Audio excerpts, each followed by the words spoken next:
এক সময় একটি গ্রামে 10-12 বছরের একটি ছেলে তার বাবা মার সাথে থাকত। তাই একদিন ছেলেটি অনেক বছর পর দাদার গ্রামে যায়। সেখানে গিয়ে দাদুর সাথে সারাক্ষণ খেলা করে। তাই একদিন খেলার সময় দাদাকে বলল, দাদা, আমি যখন বড় হব আমি খুব সফল হব। সফল হওয়ার কিছু উপায় বলবেন? তাই তার দাদা তার দিকে তাকিয়ে হাসল এবং তাকে হা বলে এবং তাকে একটি গাছের দোকানে নিয়ে যায়। সেখানে ছোট গাছপালা পাওয়া যায়। সেখান থেকে তার দাদা দুটি ছোট গাছ কেনে এবং বাড়িতে ফিরে আসে। বাড়িতে আসার পর সে একটি বড় পাত্রে একটি গাছ লাগায় আর পাত্রটি ঘরের ভিতরে রাখে। আর একটা গাছ লাগানো হয় বাড়ির বাইরে। তারপর নাতিকে জিজ্ঞেস করে, বলতো কোন গাছ সবচেয়ে ভবিষ্যতে ভালো বৃদ্ধি পাবে? বাচ্চা একটু ভেবে দাদাকে বলল, আমরা ঘরের ভিতরে যে গাছ গাড়ছি ওটা ভালো করে বড় হতে পারবে, কারণ সে ঘরের ভিতরে প্রতিটি সমস্যা থেকে নিরাপদ থাকতে পারবে। আমরা বাইরে যে চারা রোপণ করেছি তা বহুত রিস্ক হবে, যেমন সূর্যের রশ্মি, খুব বৃষ্টি বর্ষণ আর এবং প্রাণীদের হাতেও ওই গাছের রিস্ক। তার দাদা হেসে তাকে বললেন, ফিউচারে দেখা যাক এই দুটি গাছের সাথে কি হয়। ও ছেলেটি 4 বছর পর আবার দাদার বাড়িতে যায়। দাদাকে দেখে সে আবার জিজ্ঞেস করে, শেষবার আমি তোমাকে জিজ্ঞেস করছিলাম কিভাবে জীবনে সফল হতে হয়, কিন্তু তুমি আমাকে কিছুই বলনি, কিন্তু এখন আমাকে বলতেই হবে। তার দাদা তাকে হেসে বললেন, নিশ্চিত, তবে আমরা প্রথমে আগে দুটি গাছ দেখি যা আমরা কয়েক বছর আগে রোপণ করেছিলাম। এই বলে তার দাদা তাকে একই জায়গায় নিয়ে গেল যেখানে গাছটি তিনি বাড়ির ভিতরে রেখেছিলেন। তারা দেখতে পেল যে গাছটি বড় হয়ে উঠেছে। অতঃপর তিনি সেখানে গেলেন যেখানে দ্বিতীয় চারাটি বাইরে লাগানো হয়েছিল। তারা দেখতে পেল একটা ছোট গাছ বড় হয়ে বড় গাছে পরিণত হয়েছে। এর শাখা প্রশাখা ছিল অত্যন্ত মজবুত ও লম্বা, আর তার ছায়া পড়ছিল সারা মাটিতে।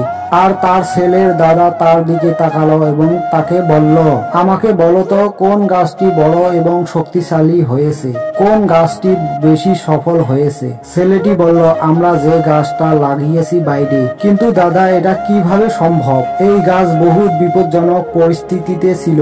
এ নিয়ে নিশ্চয় অনেক সমস্যা হয়েছে, কিন্তু তারপরেও এই গাছটা এত বড় হলো কি করে? তার দাদা তার দিকে তাকিয়ে বললেন, তুমি ঠিক বলেছো, যে গাছটা আমরা বাইরে রোপণ করেছি তিনি নিশ্চয় অনেক সমস্যার সম্মুখীন হয়েছে এবং ওইসব সমস্যার মোকাবিলা করেও সে এত বড় ও বিশাল হয়ে গেছে এবং এখন সে যত খুশি তার শাখা বাড়াতে পারে।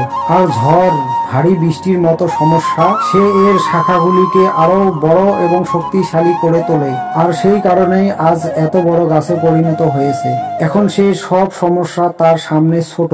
তখন তার দাদা তার দিকে তাকিয়ে বললেন, ছেলে, একটা কথা সব সময় মনে রেখো, যদি না তুমি তোমার জীবনে সংগ্রাম করো, যতক্ষণ না তুমি অসুবিধার মধ্য দিয়ে যাও নাই, ততক্ষণ তুমি তোমার জীবনে সফলতা অর্জন করতে পারবে না। তুমি যদি তোমার জীবনে সব সময় স্বাচ্ছন্দ্যের চিন্তা করো, তাই তুমি তোমার জীবনে এতটা বড় হতে পারবে না যা তুমি করতে পারো। তুমি যদি প্রতিটি সমস্যার সম্মুখীন হতে চাও, তুমি যদি প্রতিটি সমস্যার জন্য প্রস্তুত থাকো, তবে তুমি প্রতিটি সমস্যার সংগ্রামের জন্য প্রস্তুত থাকবে, তাহলে তোমার পক্ষে কোনো গন্তব্য অর্জন করা অসম্ভব হবে না এবং তবুও বড় সমস্যাগুলি তোমার কাছে ছোট মনে হবে। এই কথা শুনে ছেলেটা একটা দীর্ঘ নিঃশ্বাস ফেললো এবং সে বিশাল বড় গাছের দিকে তাকাতে লাগলো। তার মনে দাদুর কথাগুলো ঘুরছিল।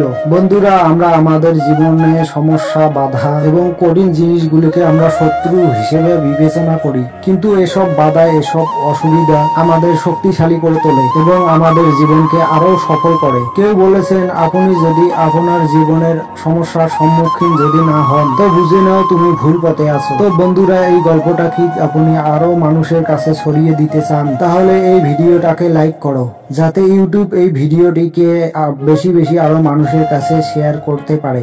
আর গল্পটি ভালো লাগলে চ্যানেলটি সাবস্ক্রাইব করবেন। একই ধরনের ভিডিওর সাথে পরের বার দেখা হবে। ধৈর্য ধরুন, কৃতজ্ঞ হন এবং আপনার জীবনে আরো বেশি এগিয়ে যান।